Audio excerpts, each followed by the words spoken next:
As Jacob mentioned, our guest tonight is Ed Solomon. We're very thrilled to have him here for an evening to discuss the art and craft of screenwriting. Ed began his career in college as a joke writer and stand-up comedian.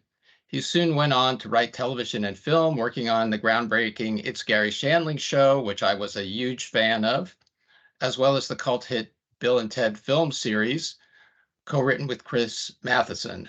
Additional screenwriting credits include Men in Black and the Now You See Me movies, among many others.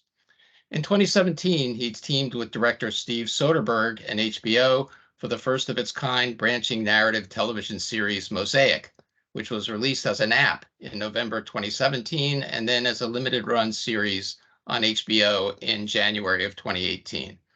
After that, he wrote the script for No Sudden Move for director Soderbergh and producer Casey Silver. It debuted at Tribeca and received rave reviews from critics and can be found on HBO Max. And I watched it the other night. It's fantastic. He is currently in post-production on another limited series for HBO and Soderbergh. That show, Full Circle, will star Claire Danes, Zazie Beetz, Dennis Quaid, Timothy Oliphant, Gerald Jerome, CCH Pounder, and Jim Gaffigan. Wow, sounds great. It will air on HBO Max in July of 2023. So thanks for being here, Ed. You're welcome. I assume everyone can hear me okay? It was me who had the technical difficulties logging on, so I apologize for starting a few minutes late. No worries at all. And we can hear you just fine and see you just fine. So we have a lot of questions lined up, and I know that the students are eager to ask questions as well, but I'm going to hog the spotlight here at first by asking you, how did you get to be where you are today? What was your path to screenwriting? Did you know that you always wanted to be a screenwriter? Did you kind of stumble into it? Tell us if you can, how you ended up where you are today. I think I made a mistake early in my career. I mean, I know I've had a long career, and I think I probably, and I'm very grateful for that. But I think if I were starting again, I wouldn't have gone into screenwriting as the primary thing for myself. I did it because at the time it seemed like the apotheosis of what a writer was, but I realized in hindsight, screenwriting for me was more, it involved a set of like life compromises that I regret. And what I mean by that is, um, as a screenwriter, and I don't want to discourage people from going into screenwriting, but I would say, and we could talk about this, Paul, maybe after, I would say with certain caveats, go into it with your eyes open. And I'm happy to talk about that.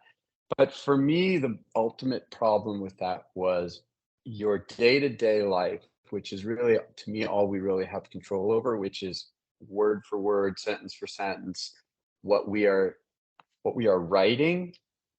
You go through the processes of a so-called quote unquote real writer, but the results in a screenwriting life are that you end up with a kind of corporate art that may or may not reflect what you wrote.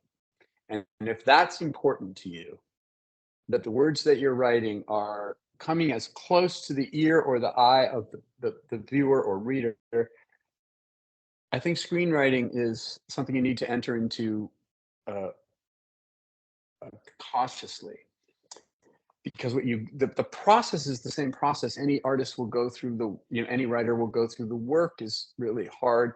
Making that script as great as you can make it takes a lot of discipline and skill and craft.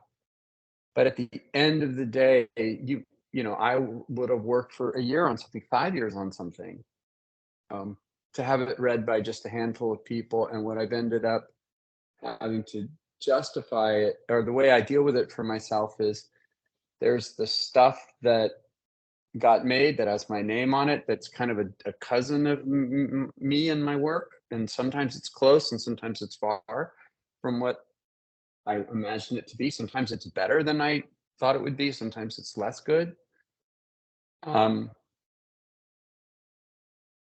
But the actual work is essentially anonymous. Like what I really write is just for myself and a few others, and that's what has sustained me.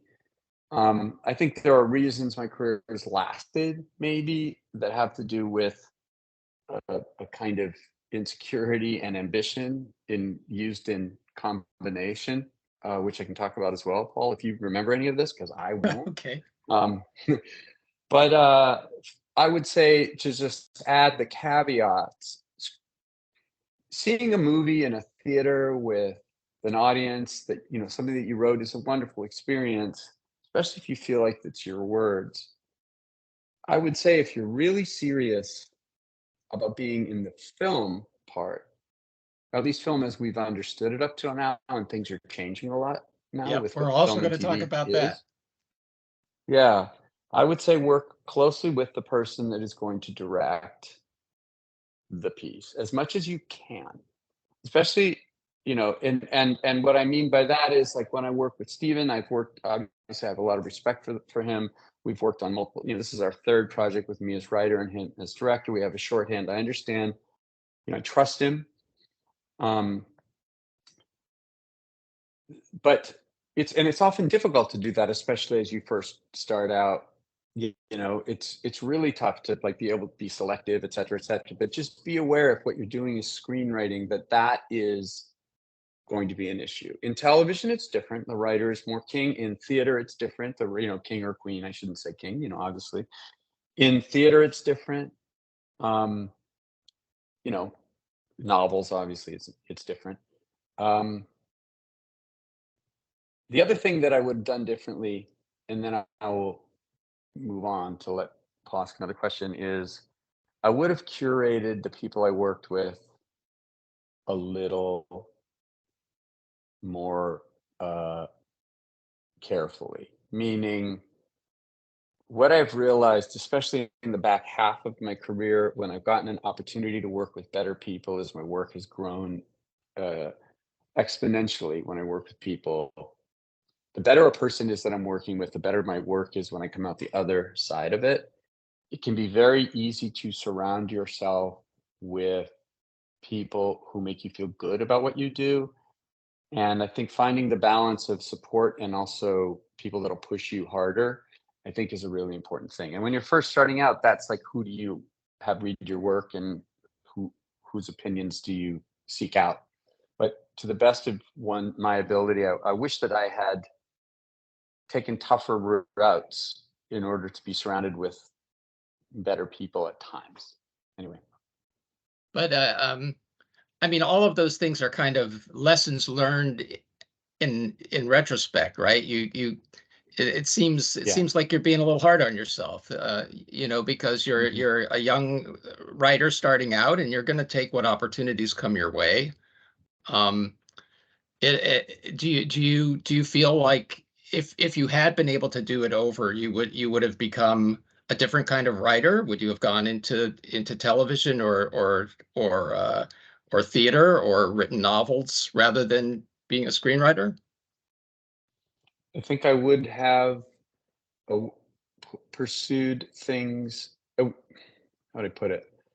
I've always walked a, a line between having faith in what I was writing and needing outside opinions to let me know that it was okay. And I think I would have had more faith in my own internal voice.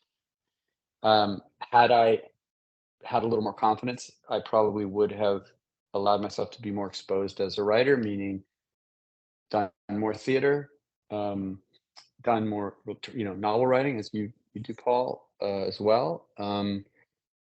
But I didn't have the confidence, and I think I developed certain skills that are that were craft oriented and less voice oriented until later in my career. I got lucky, I would say, on some early things, um, in that they were successful enough for me to keep working.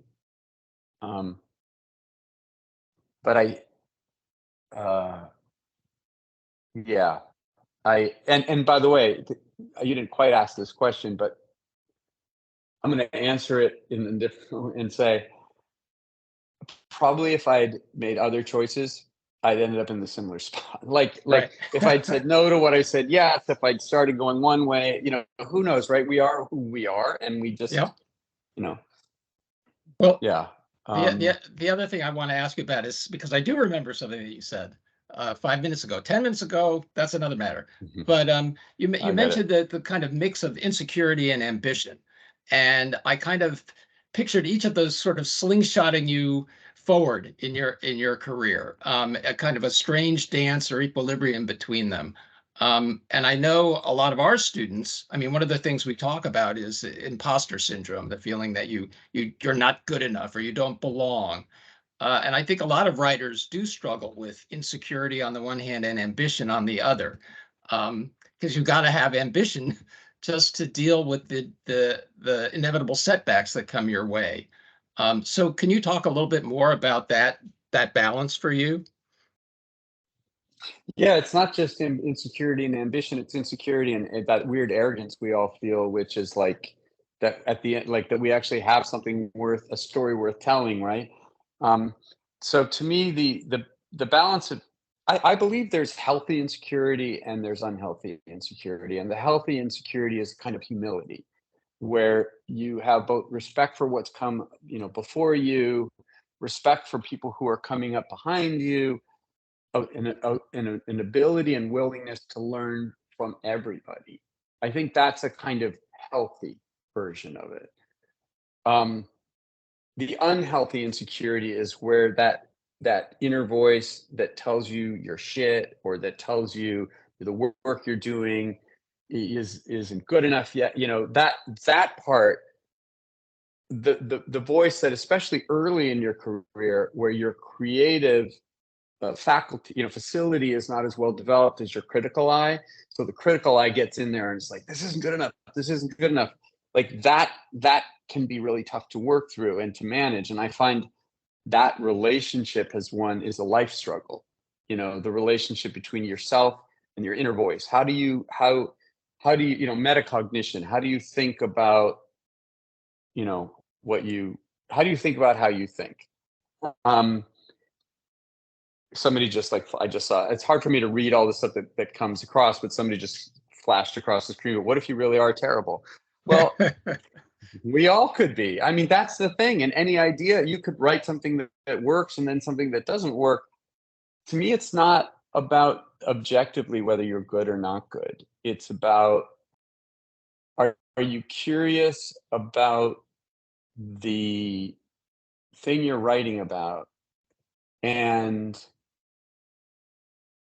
does it give you, and does is your curiosity slaked by writing about it? And when you're writing about it and exploring an idea, with coming up with characters and then a story and then maybe more characters and then the story's changing and now you're looking at the spine of the story and going, what is it telling me it is that process giving you some kind of joy, or are you doing it so that other people will tell you you're good, or are you doing it because you want to be able to say you have written?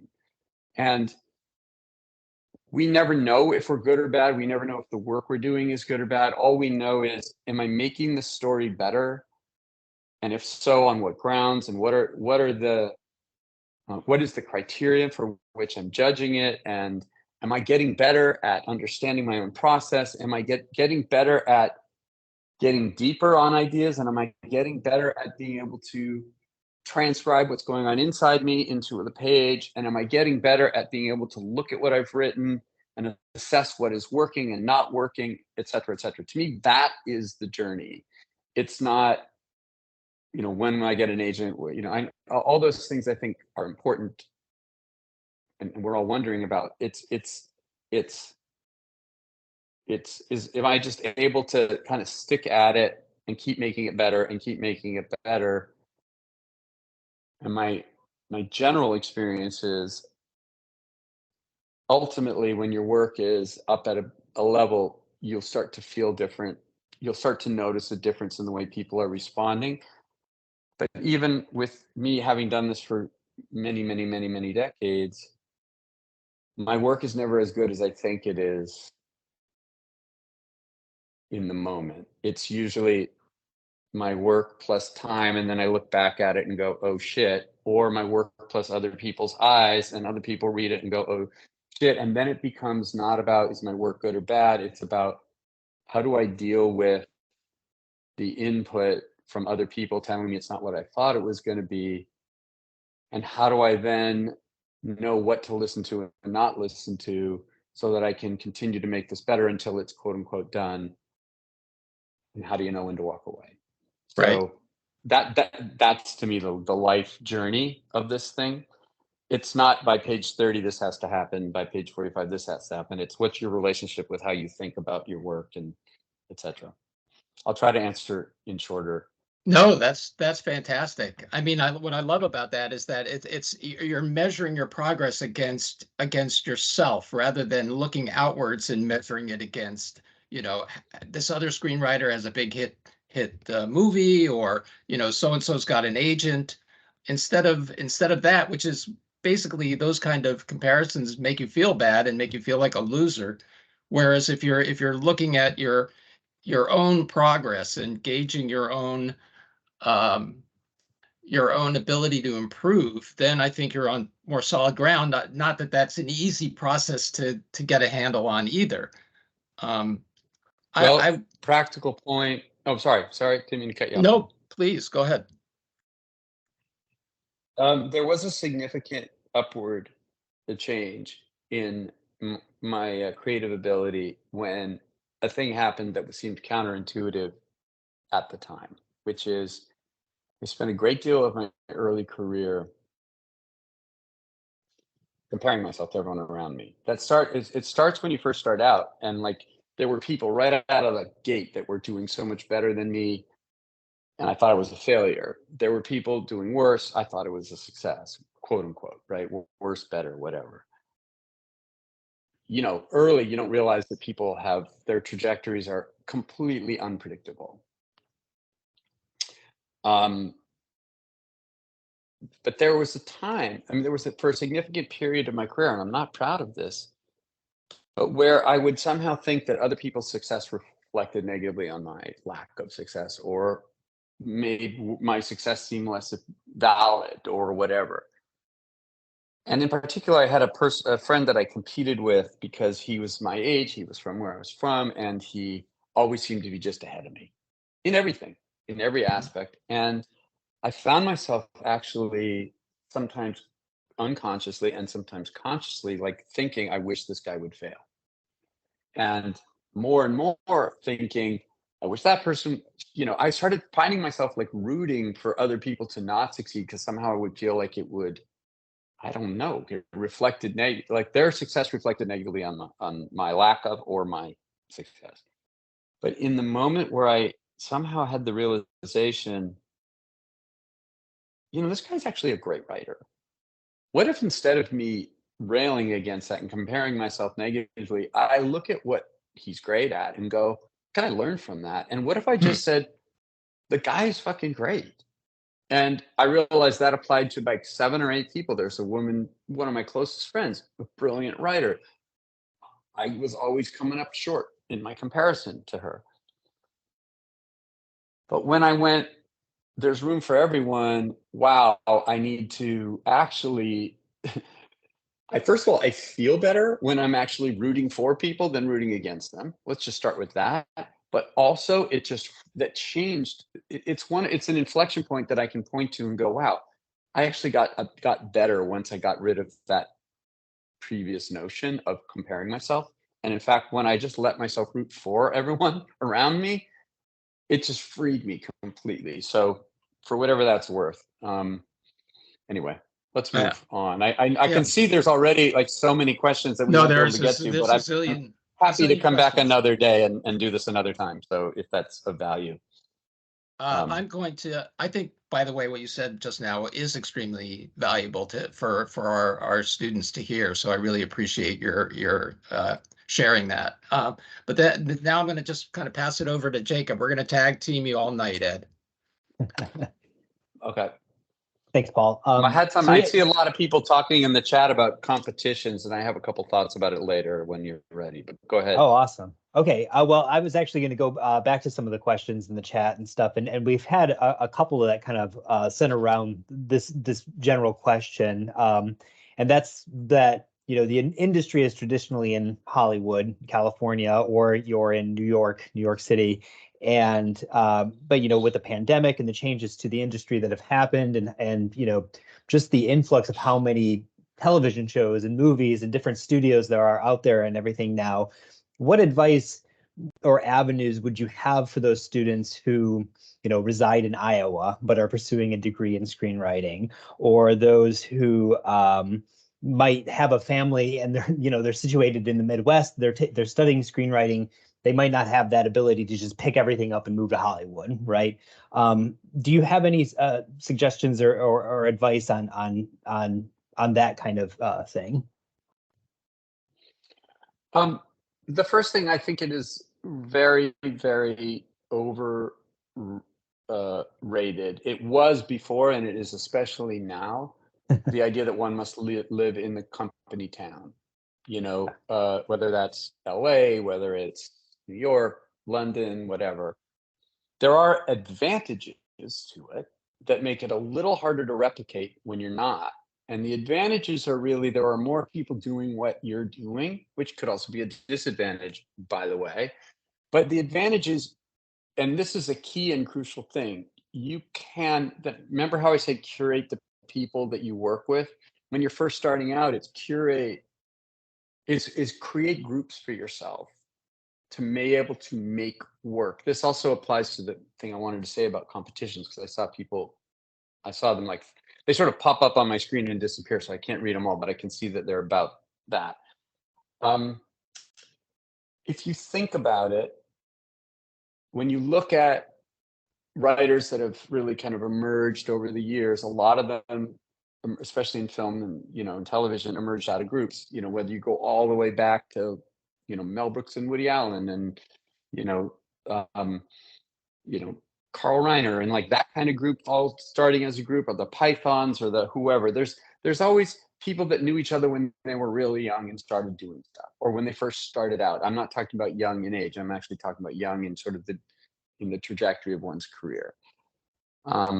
Because we're all on the same continuum, just different amounts of time in it, And so the key is to keep making work. And that's why when I see people saying, should I join a competition? Should I not? Should I, the answer is yes to everything. But the deeper answer is, the thing I don't like about competitions, just per se, is they reinforce this idea that there are gates that you need to get through, manned by the gatekeepers, and that's your path in. That's reinforced by the notion that you need to be in LA or New York secondarily. It's really not true at all. One needs to be as creative about how they get their work out there as they are about their work in itself. I feel like, competitions are one way, and if a competition gets you to finish a script and turn it in, great. But you're going to have a lower odds in a competition than you will in a scenario where you figure out how to get a piece of your work made and you post it, or you mount your plays or whatever.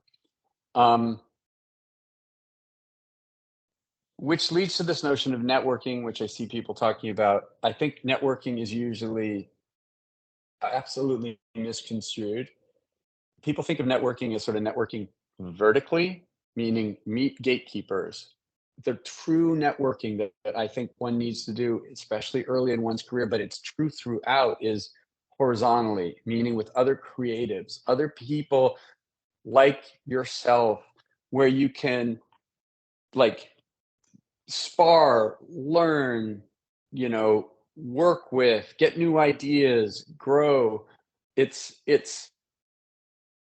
those people who are going to have a bigger effect on your career going forward. It's as those people rise, you rise.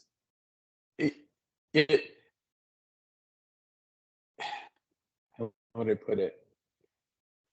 It was all the stuff that I did in my career, like, and Paul, you were asking this at the beginning, that was not the standard routes. It's the plays we mounted because we just wanted to put a play on, and fuck it, the department won't let us mount the play through the, we couldn't get it into the official source. Fine, we're going to put it on over there, and we're just going to make work happen, and we're going to push ourselves.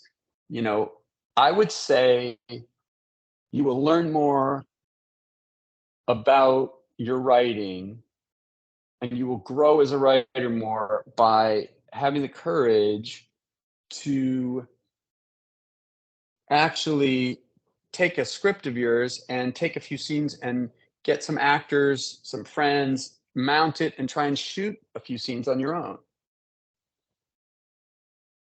You will learn more by putting yourself out there and meeting more creative people in areas you're afraid of. For instance, a thing I think all screenwriters and writers and television writers, all narrative fiction writers should do is take acting classes. Even if you suck as an actor and don't want to act, thinking as an actor thinks is really important. Understanding how an actor puts a scene together will help you more than having 10 people read a script and tell you what they think works and doesn't work. Acting in your own thing, directing your own thing, editing your own thing, even if you just take a few scenes, actually seeing it on its feet. Do what you put yourself, take an improv class, take 2. Take a directing class, take an editing, put yourself in scenarios where you're expanding your toolkit and meeting other people who are creative. That is the networking. That is the kind of networking that works. The networking that is sort of reinforces the stereotype that you need to go to this competition, you need to meet this agent, you need to meet this manager. That facilitates the manager's jobs. But really what you want to be doing is continuing to just grow your work and grow your work and grow your work. And nobody likes to hear this, but as long as you can keep growing it, because at a certain place, at a certain time, it'll be good enough that like people start coming to you, and that's how you want things to be. But when will that happen? That's, one needs the patience. So anyway, I'm Right. gonna take another question. Sorry. No, that was wonderful. I mean, I think that's just wonderful to hear, and because a lot of the things that you pointed out, like expanding your toolkit and everything, a lot of that can be done anywhere. You don't need to, again, move to Hollywood to like take an editing class. You can pursue that in a variety of ways.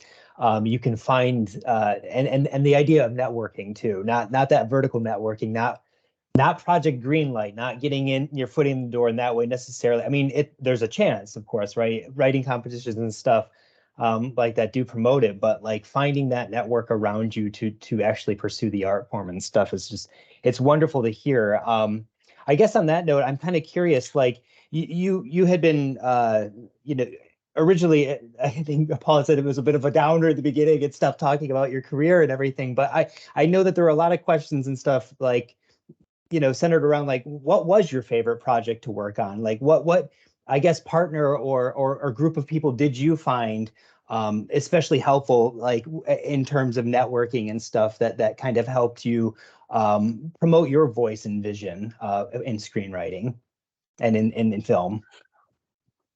Well, again, it was the putting myself out there in every angle I possibly could. I was writing jokes for comedians. I was performing stand-up. I was taking improv. I was taking writing classes. I was taking editing classes. I was not a theater major or a film major in college. I was an economics major. So it's not, probably, I wish I had done literature or something. I think that would have been the most helpful for me. But it was, okay, look, this is a tough thing to, I think, grasp, but we think that our career is decided in these big, obvious moves. Like we get, like a manager sees us and signs us, or we win or come in third in a competition or something like that. And those are things that happen. But the truth is, I don't know if this is gonna be too abstruse, but the career path is full of these tiny micro choices you're making that you don't even know you're making. I'm going to go to this festival, and I think I'm going to go to this festival because I'm going to like listen to someone speak. But you don't get into that class. You get in, or into that session. You go into this. You're in this other one. You're sitting next to somebody. You say something to them. It makes them laugh. They run into you 6 months later at a thing. Oh, you made that. They have a thought about you. You never know the thing what is the thing that is going to make you like suddenly be discovered or make your work suddenly seen by someone. So to me, it's not about going down these certain prescribed paths. It's about just pushing all the time, saying yes to, I'm going to try this. I'm going to try this. Keep trying stuff. Keep making work. Keep making work. Trust that if you are really a writer, it's not about this particular script or project. It's about a lifetime of them. And so that, it doesn't mean just dash your work out. It means work as hard as you can on stuff. But recognize that not one of them is super precious. For me, I would say it was joke writing. Well, my very first job was I'd written jokes and I'd written plays. And one of these plays that we put on against the rules, one of the comedians, which was Gary Shandling, that I was writing jokes for, introduced me to a guy who was producing a TV show. And I invited him to this play that we just put on against the rules. And he came to the play. And I got hired on this TV show as a writer, a young writer who didn't really know what he was doing. Because I got hired on this show, I got to meet with a couple of agents. I chose a fancy agent because I thought that was the best way to go. It turned out that was a mistake, but I didn't realize that for like 3 years. 3 years later, I had stayed in touch with the little agents, quote unquote, that had wanted to sign me as well at that time. And if it wasn't for the fact that I stayed in touch with that guy, that when ultimately the wrong agent that I chose and we parted ways, he read the Bill and Ted script, which my fancy agents didn't like.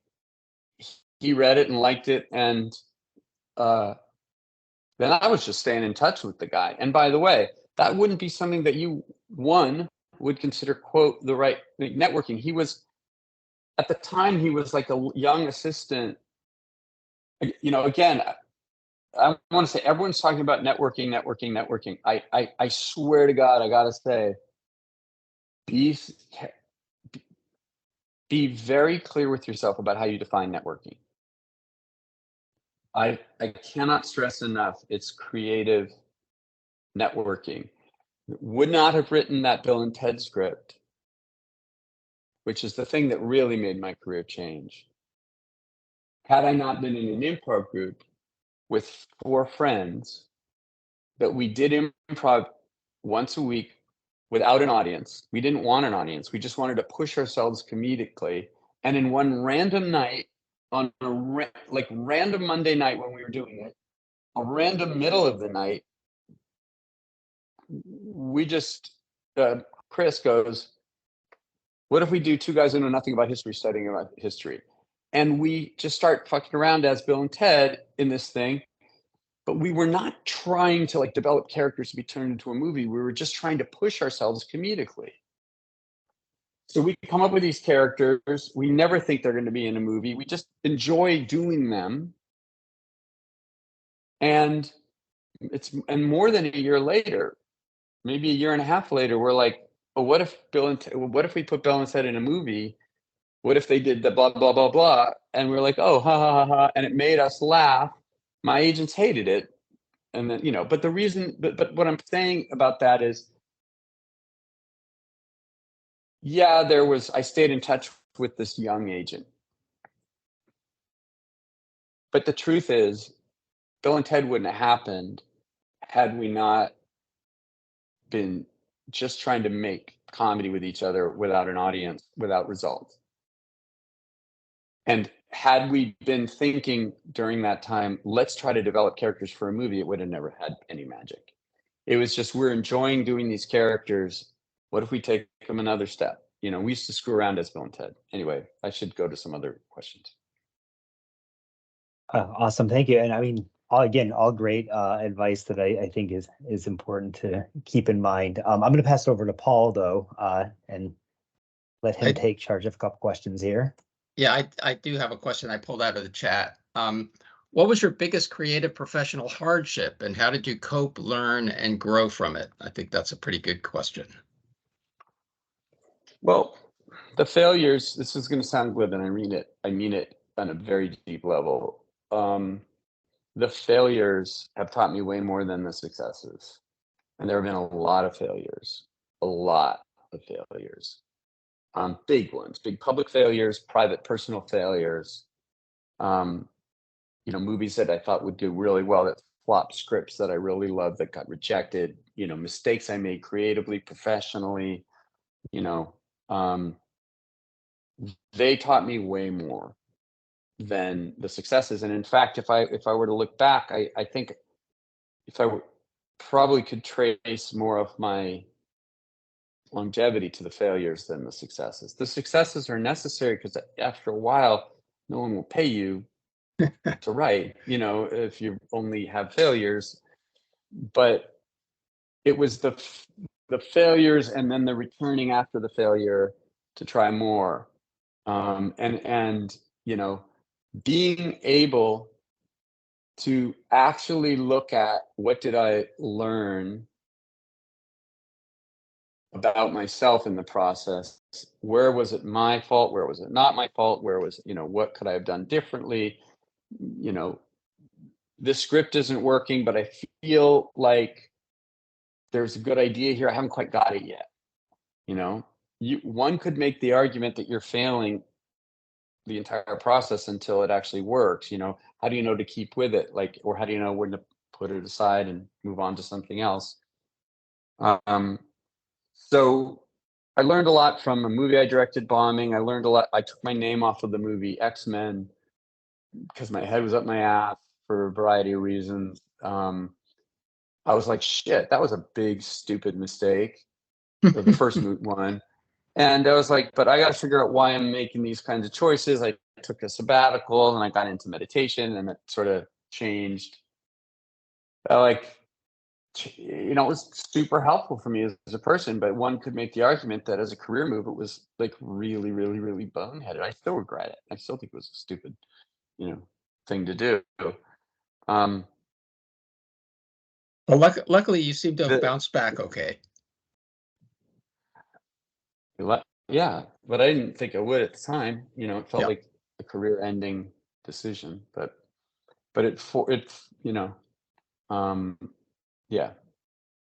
Ed, you seem to be a guy that you study yourself with the same degree of attention that you apply to your scripts.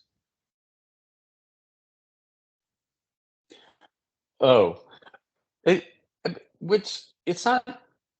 I mean, yeah, maybe, but what is our job? We're sitting by ourselves trying to we're trying to marshal our own brain, into making something. And then, to me, this job is so much about your relationship to how you think and how you feel. To me, that's what this job is. It's how do you, okay, when somebody is giving you feedback that might be negative, what's your emotional response to that? Because most of your feedback is going to be negative, or it's not going to always. It's very rare that everyone's going to go, this thing is fucking great as it is, leave it, and I've never read anything so great. Most of the time you're going to get, okay, this worked, this didn't work, or I don't get this here. I don't, you know. And so how do you react to that? Do you, what's the voice in your head? How do you accept criticism, and how do you make your script better? How do you make your career better? What's your relationship to your emotional life so that your emotions work for you instead of against you? Because your anxiety, your fear, your anger, your sense of disillusionment, disappointment, because that's what you're going to feel most of the time. How do you make all that work for you? How do you make like, for me, it's like, if somebody doesn't like something that I wrote, it's really hard. It's just as hard now as it was early.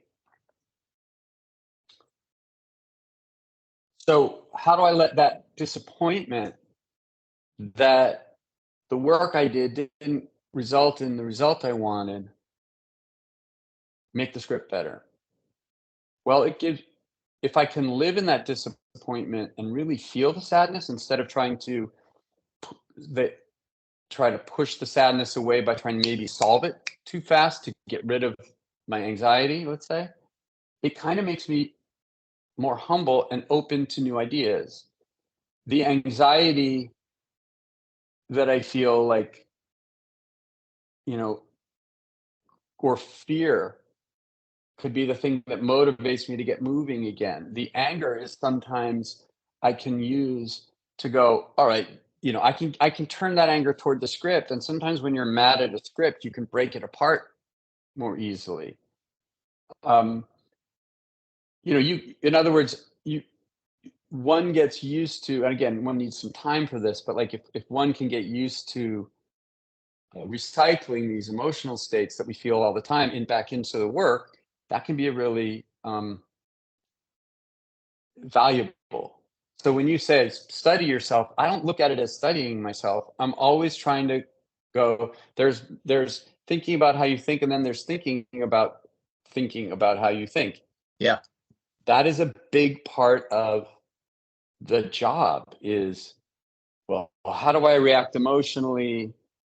When do I react emotionally? When is my writing emotional, and when do I get out of it? When is it smart for it to be intellectual, so to speak, or right brain or left brain, however you want to look at it. It's navigating all the time between these states that is, to me, the difficult thing. Anyone can make a plot point happen on page 10, if you just I'm not, that isn't the issue. The issue is more longevity, and how do you learn how to get the most out of yourself? And then, more importantly, how do you learn how to deal with people's reactions to your stuff so that you can always make it better and you can listen to, okay, I'll move on. Well, that was great. Thank you very much. Jacob, do you have another question? I can keep going if we let me do one more question. Okay. Ed, do you feel that you have a particular style as a screenwriter? Has that style, and if so, has that style always been there? Can you see like a consistent thread through your films, or do you think that your film? I mean, earlier you mentioned that you felt like your work had improved. I certainly noticed a difference in some of your later films. The films that you made with Soderbergh, for example, seem like they're, I don't want to say more ambitious, but they just seem like pointing in a different direction, maybe a new direction for you as a writer.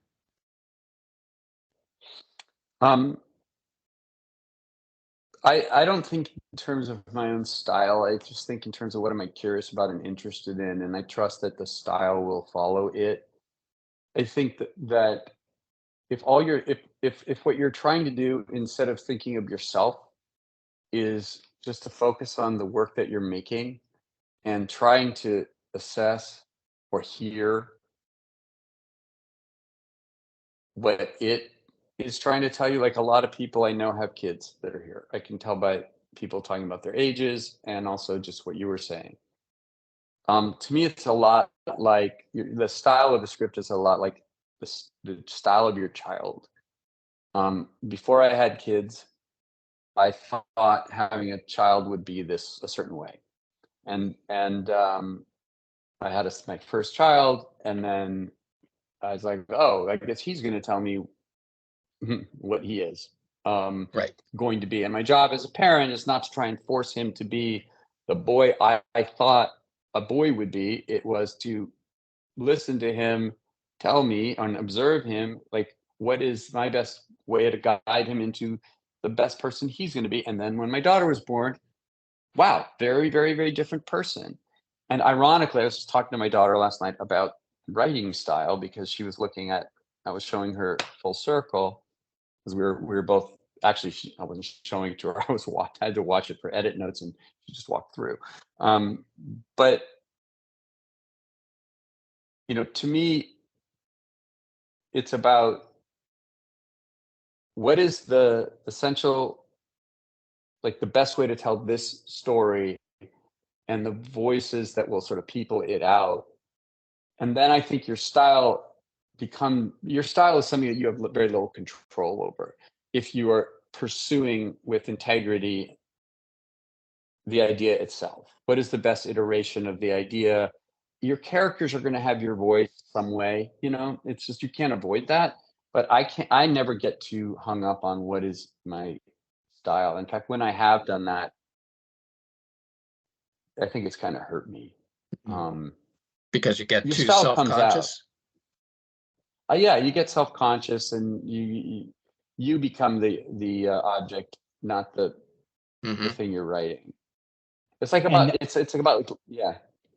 Well, I mean, in an industry that demands a lot of collaboration and stuff, I suppose as well, that is something you don't want to get too married to your voice in the script because it might change, correct? And how do you navigate that? I mean, because it sounds like sometimes, I mean, you have a vision for specific projects or ideas and stuff, and you put them forward, and I'm sure there are different ways in which this is approached by the different people that you're working with and stuff. Some might say, can we change this line here or change that line there? I noticed with Men in Black, originally it was going to be underground, but then the director for that film, Barry Sonnenfeld, said, you know what, I want it in New York City. Let's do it in New York City, which seems like a big change if you're writing the script out and everything. So how do you navigate that? I mean, with your voice and everything, like, the idea of having to give up maybe your voice for the greater production, I suppose. Hang on, I'm just writing a note down here. Well, you got to think there's a difference between story and plot. The plot of Men in Black changed tremendously. The story didn't change at all. Barry said it in New York. I had said it all across the country. The one biggest change that was a significant change was I wanted a more philosophical third act, which was probably wrong. The producers wanted more like guys with guns and bug. I never liked the third act of Men in Black so much. But the story itself was essentially the same. It was a cocky, younger agent gets recruited into this world by a more cocksure, but more that, cards to his chest person. And then we, the audience, get led into this world through the eyes of this newbie, who then is forced to join, then makes the choice to give up his life and join this thing. And then starts to get the humility basically beaten into him. And my third act was still about what the third act is about, which is we as people don't really know what's really going on, and we think our lives are the most important things, and maybe they're not. But the story never changed. It was about a guy trying to replace his, himself with a younger person. I mean, at the end of the day, that story stayed the same. The plot just moved into New York. Barry wanted to do more like French. He said, the first thing we did when he got on the movie was we screened French Connection, and he goes, like that, but with aliens. Yeah. I was like, oh, got it. Okay. A little bit more of a buddy cop movie in your mind. That's fine. The plot, was changed. The story was the same. And similarly, I feel like collaborating with other people, which you do a lot in any of performative arts, even in theater, you're always collaborating. So it becomes, how do you develop the way to know what's worth, quote unquote, fighting for, and what's worth shifting, and so what is the thing one is fighting for? And that all comes back down to how do you deal with notes? How do and to me, the key,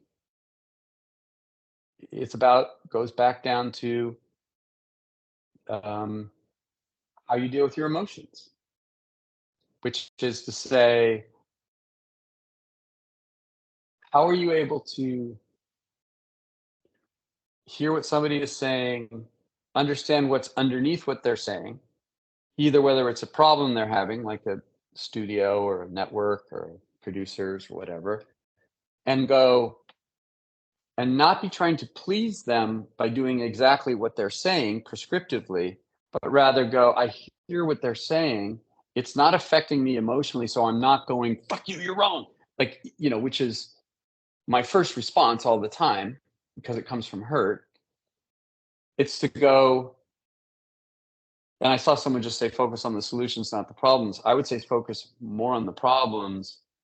The real key is don't try to solve it too fast. Solving something is what relieves us of our anxiety. Oh, it's our brain has come up with a solution. I feel less anxious now. To me, it's 95% understanding what the actual problem is. And that means listening to enough people or listening to yourself and like going, okay, what is the real issue here? And that is how that's about not letting your emotions get you in a bad way, but trusting your emotions that are telling you something is correct. You're just working with many, many people to get something made. If you're not writing a novel, you're working with a lot of people. So and you need those people, whether it's film or TV or theater, you need people who are good, who are going to execute your vision, or who are going to make it their vision and you're going to support their vision, or whatever. It depends on, that's what I meant early in the talk about. I probably would have gone more into lines of work where it was a little bit more my vision, but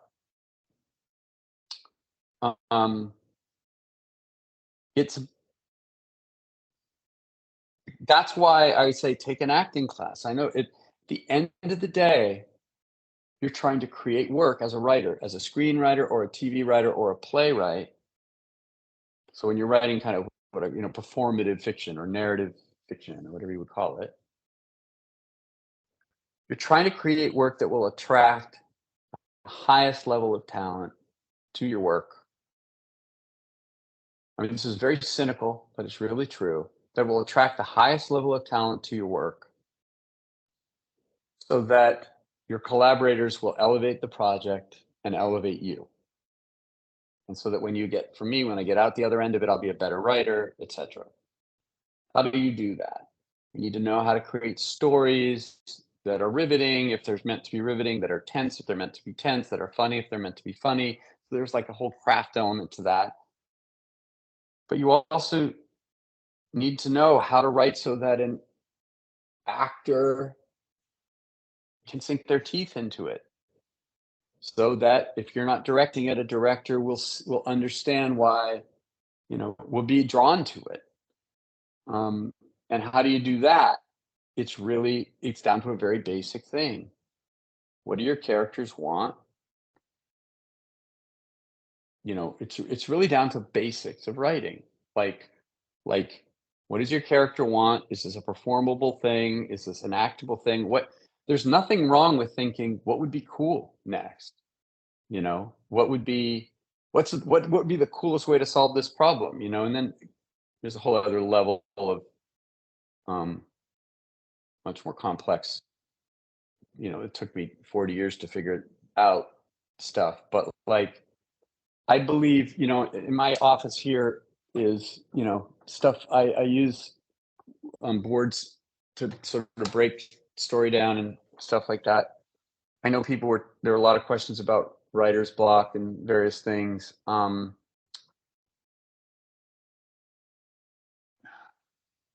Just a couple quick things I'll throw out.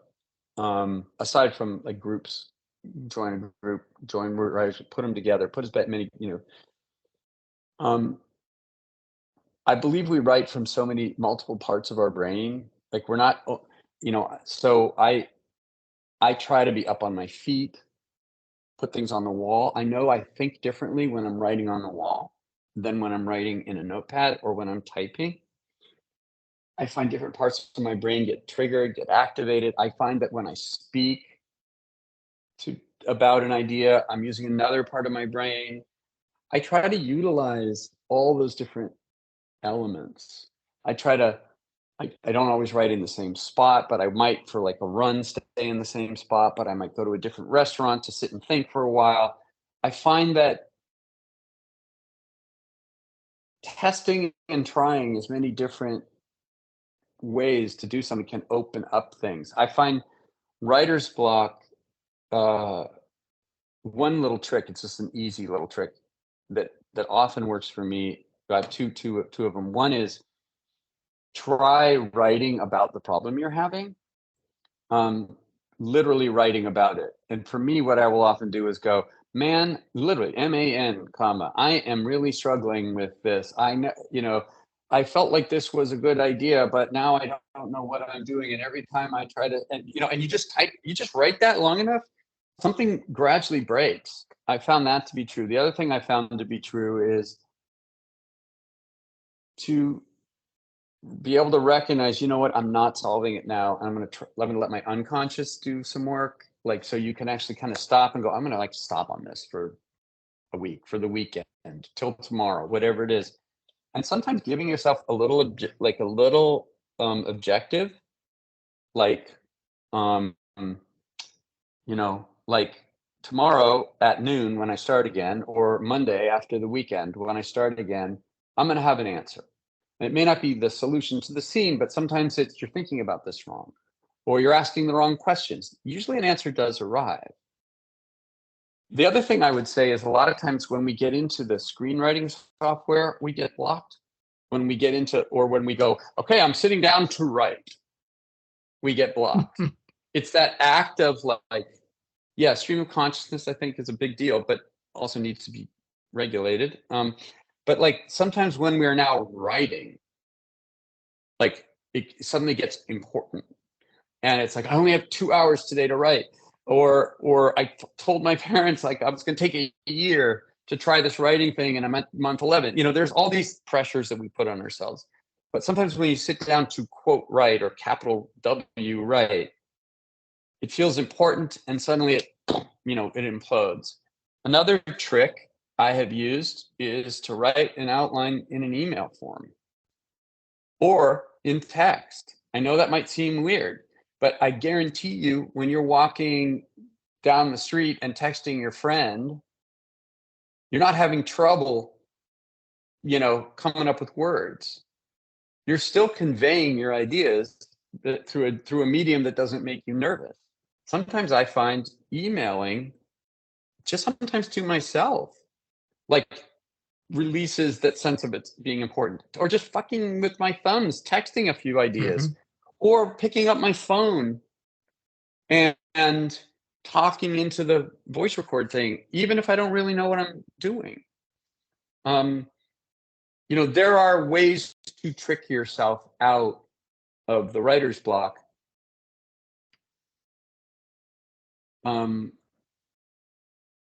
But you have to believe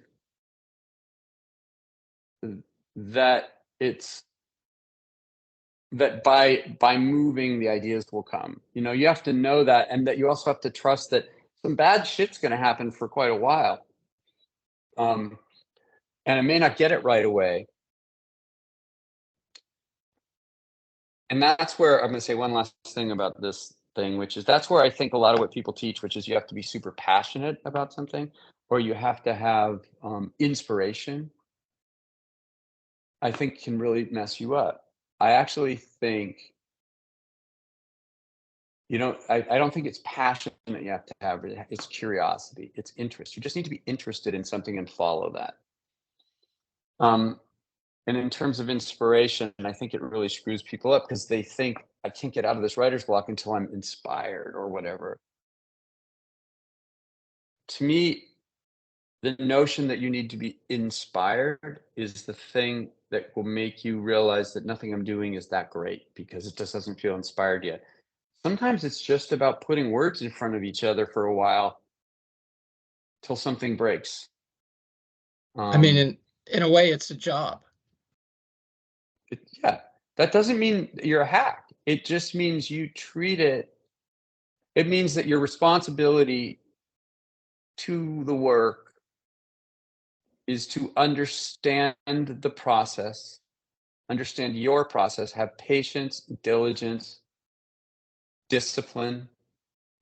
The thing, especially when it's not your main way of making a living, but I will say it still happens when it's your main way of making a living.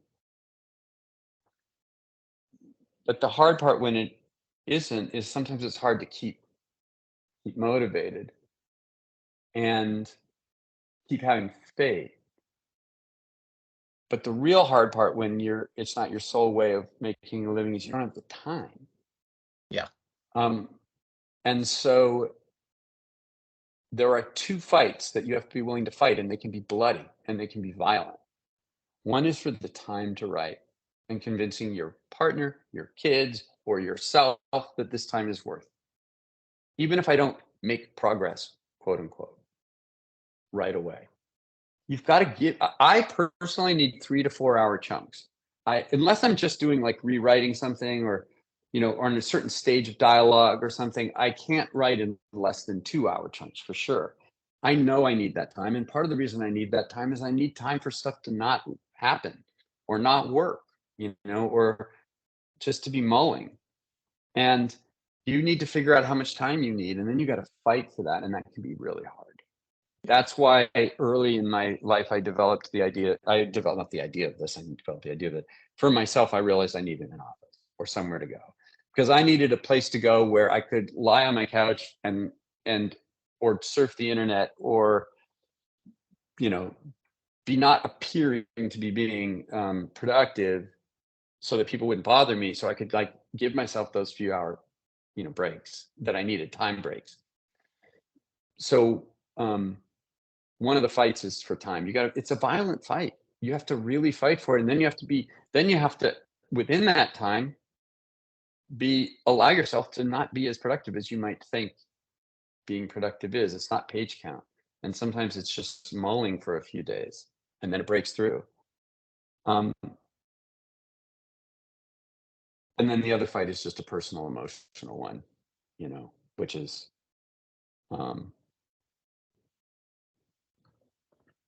just figuring out what your process is, and it evolves, and getting the courage to keep going, the faith. It's about faith, not confidence, by the way.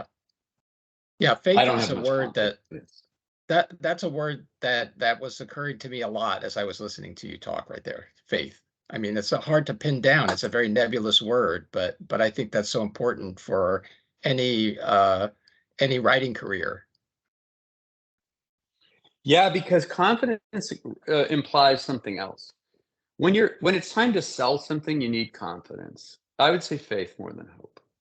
I mean, hope is also the thing that keeps you going, but confidence is a thing that I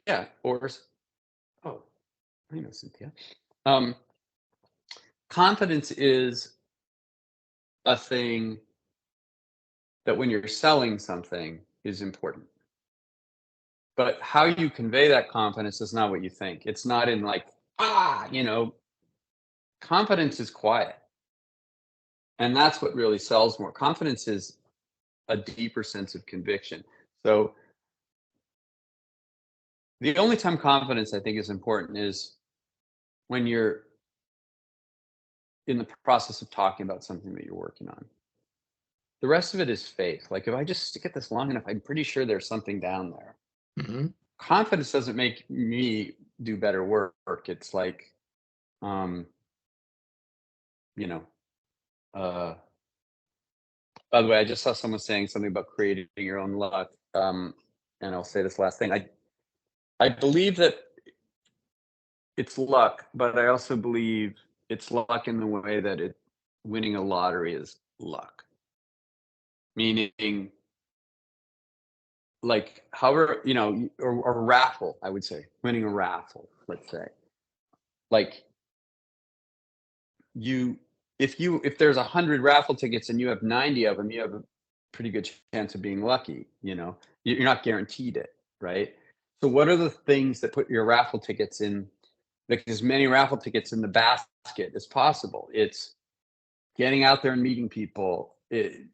Personally, I think it's more creative people than business people, but it's all of that. It's continuing to make work, continuing to try new things, continuing to take challenges, to push yourself, be willing to fail, et cetera, et cetera. The more you do that, the more raffle tickets go in. Okay, I'm going to answer a couple more questions, and then I realize we're going over already.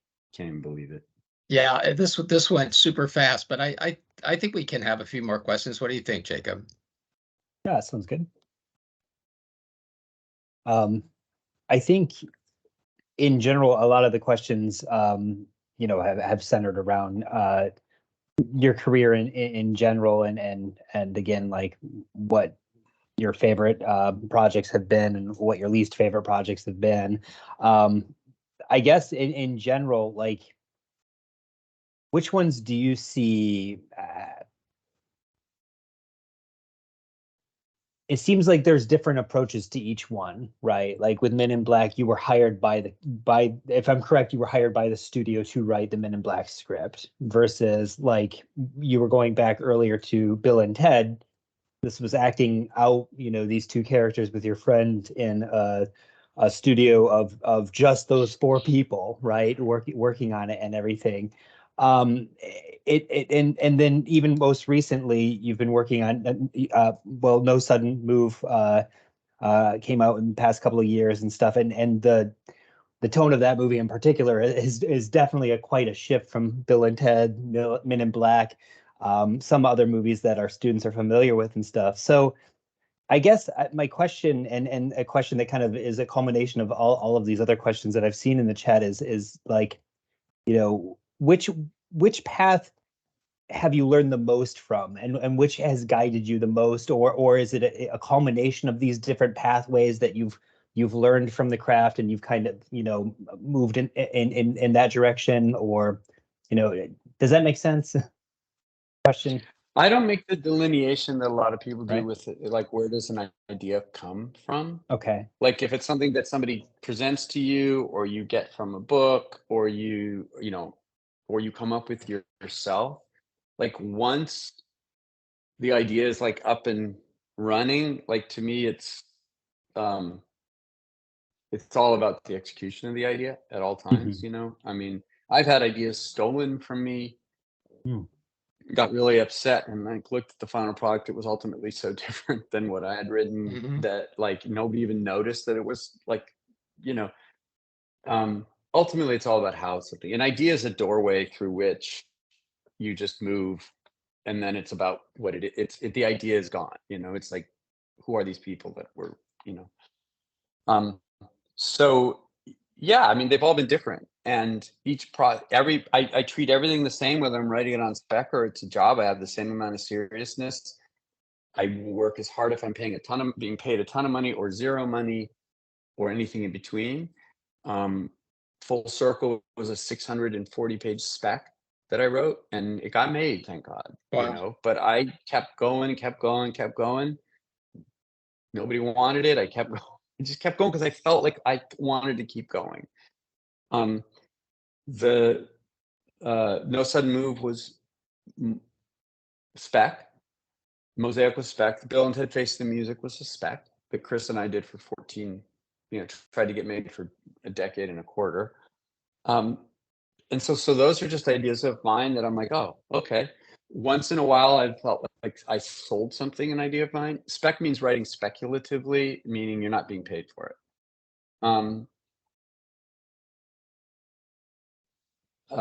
I think you learn from all of them. You learn different things. And,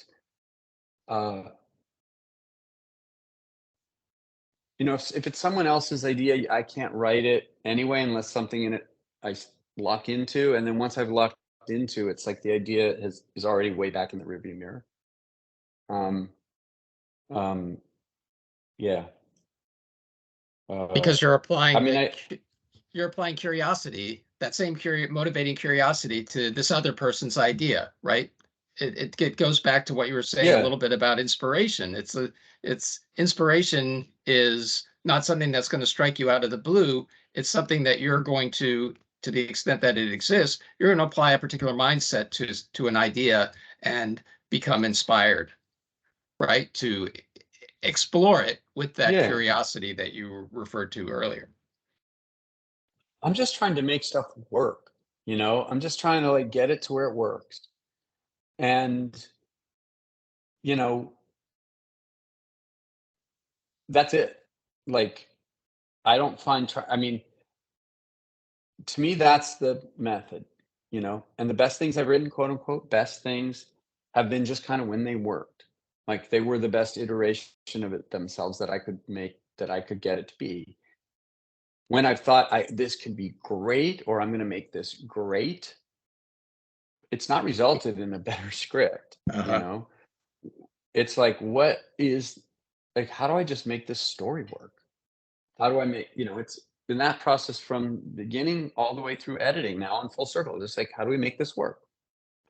And then when it's done, it works, hopefully, That's the goal, is just get the story to work. What does the story want to be? How do I make it the best version of it? And that's most of my day, week, month, and year. That's most of it, is sitting in this room where nobody's looking at me and just trying really hard to make the story work,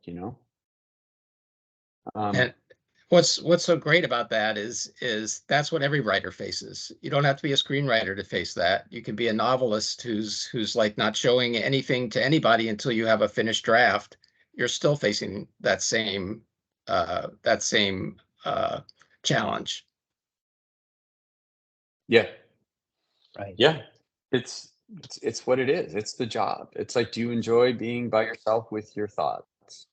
And if not, don't do this. Yeah. Or and do you like trying to solve some puzzles and, solve some problems and, connect little things? Oh, this little bit worked, this little bit worked. Oh, this now there's a slightly bigger part that's working, but now that means something over here isn't working. And if you enjoy that process of just constantly Sisyphusian, pushing this ball up and then up and down and up and down, that gradually something is starting to appear. And then once it starts to appear, how do you form it? If that's what you like, this is a good job for you. Yeah. If all you're looking for is approval from others, it's a bad one.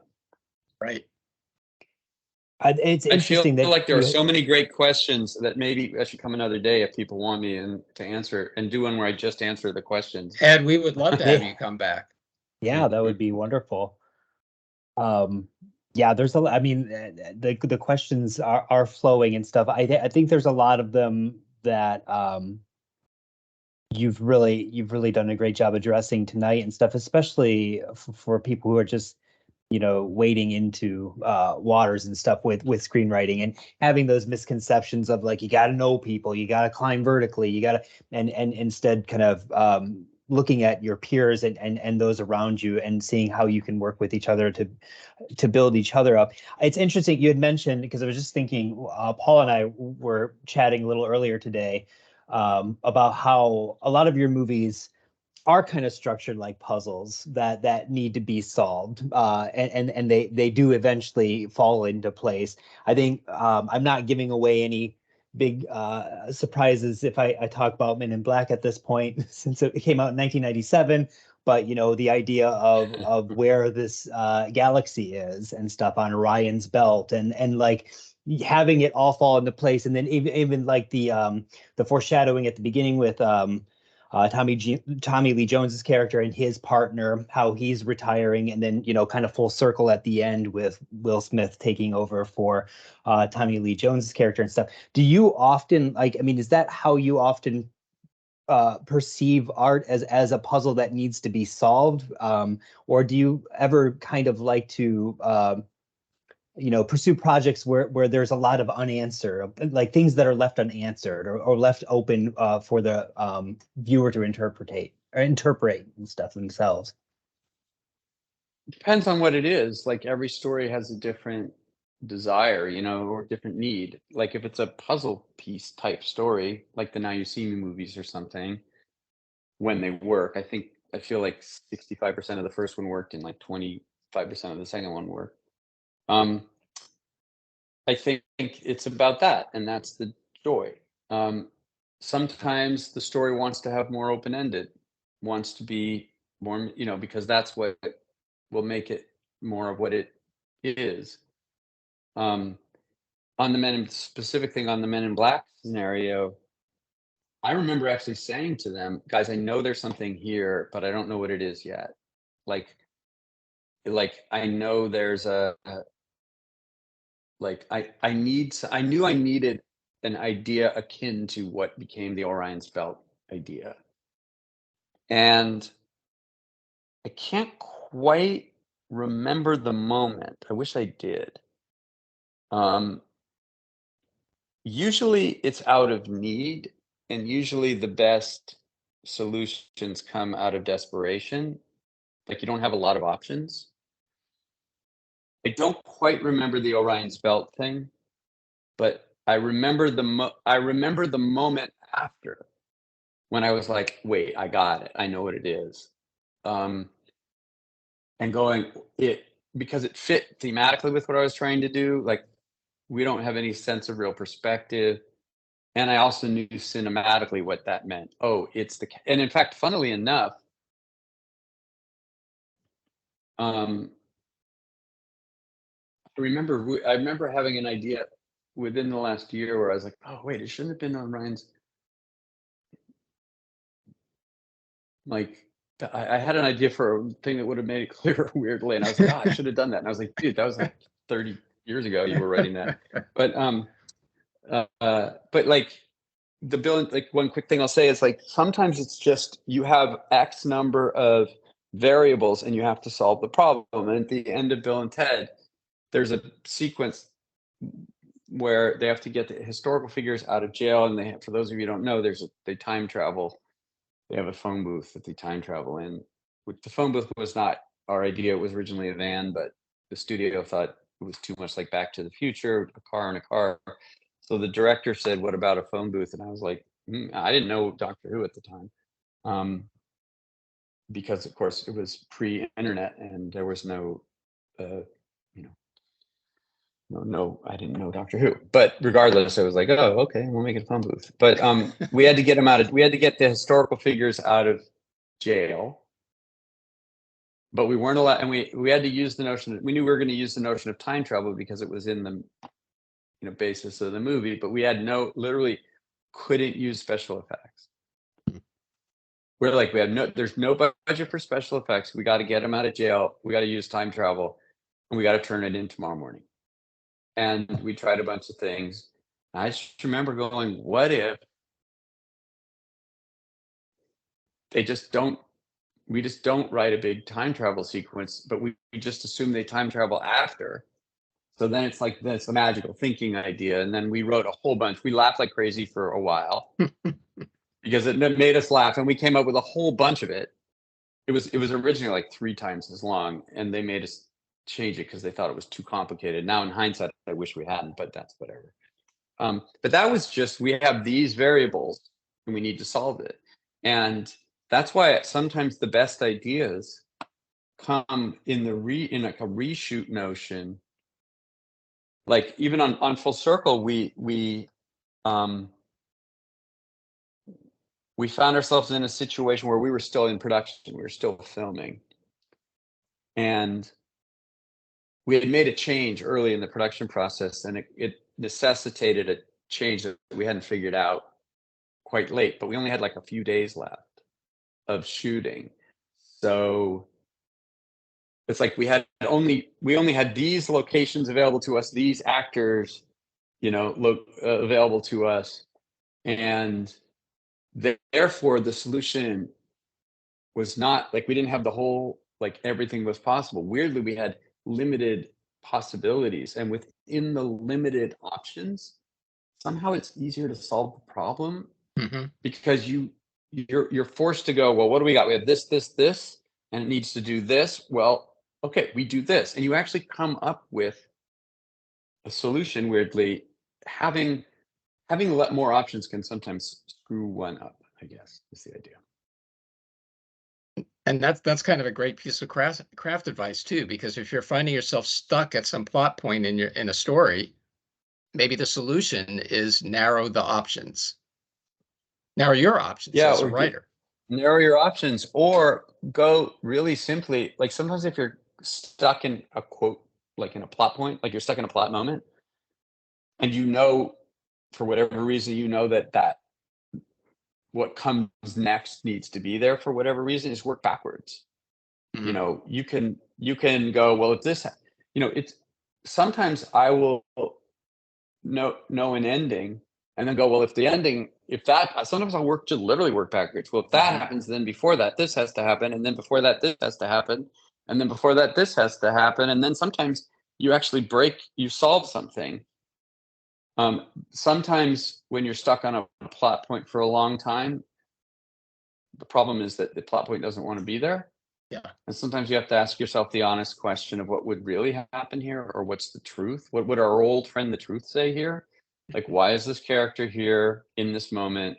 What do they really want? And what's the reality of this? And that usually is often getting stuck on a plot point can be a symptom of putting plot before character sometimes, or not having fully structured it, or structured it enough, or having overstructured it, etc. Yeah. Well, I think on that note, we've gone a half hour over, and I just want to thank Ed so much for your patience and your honesty. You really shared a lot of personal stuff with us tonight, and I feel like you shined a light into not only your own process as a writer, but into the writing process shared by many writers. I want to thank you for that. Yes, thank you so much. I appreciate it. Thank you for your patience. My God, thank you. So yeah, sorry I didn't get to probably most of the questions, but I mean, I'm happy to come another time if that makes sense. If not, I'll understand. We would love to have you back, Ed. Absolutely. We'll work something out. Oh, let me give one more piece of practical advice. Use recordings and not notes. Like when you listen, like record all your meetings, record all your creative sessions, record all your notes meetings. Don't take notes, because when you write notes down, you're wasting time, and you're also just writing what you think is being said. I record everything. I'm so shocked at what was really said versus what I thought was said. And it also frees you up to be more spontaneous. So, okay. Awesome. Thanks, you guys. Thank you for having me. Thank you. And thank you, everyone, for coming to tonight's session. Our next one was scheduled in May, and we'll feature a panel on publishing, and so stay tuned for that as well. But again, thank you again, Ed, for all of your insights and wisdom. This has been just absolutely wonderful. Thank you. I appreciate it. Thanks for having me on. All right. Good night, everybody. All right. Take care, everyone. All right.